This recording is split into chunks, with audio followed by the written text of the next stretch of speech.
Salut à tous les amis, bienvenue sur la chaîne pour cette nouvelle vidéo avant-match.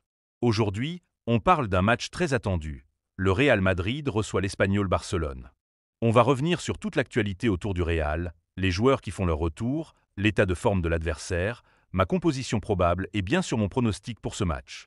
Restez bien jusqu'à la fin parce qu'on va tout décortiquer ensemble. Le Real Madrid continue son très bon début de saison.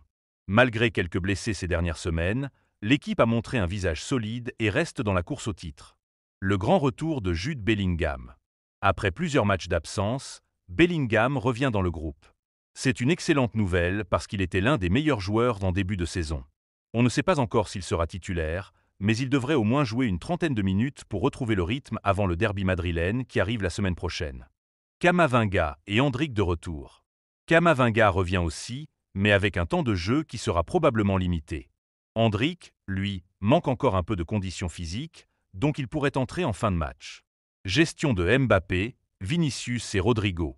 Xavi Alonso veut faire tourner l'effectif. Mbappé et Vinicius sont évidemment les hommes forts, mais il faudra aussi donner du temps de jeu à Gonzalo Garcia et Endrick pour garder tout le monde impliqué.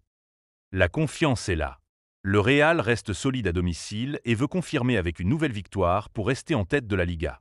L'Espagnol Barcelone est la surprise de ce début de saison.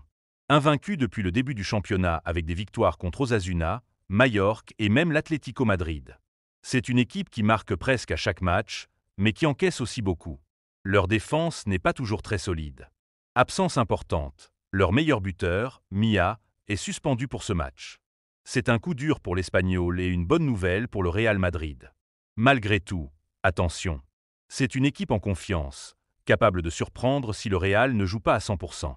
Ils n'ont pas gagné au Bernabéu depuis 1996, mais la saison dernière, ils avaient réussi à battre le Real à l'extérieur avec un scénario controversé. Voici l'équipe que je vois débuter ce match.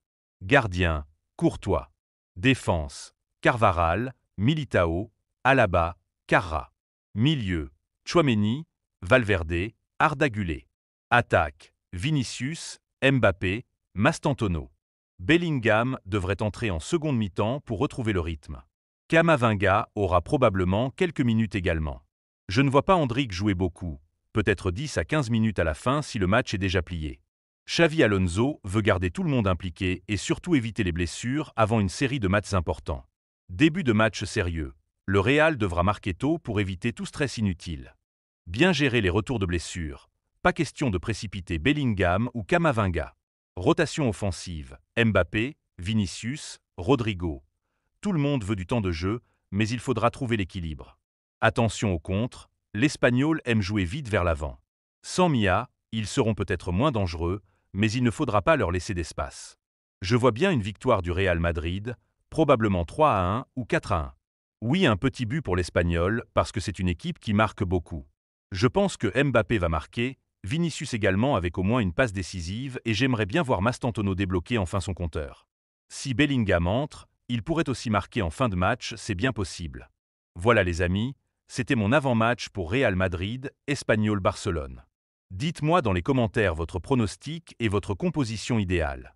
On se retrouve juste après le match pour le débrief complet.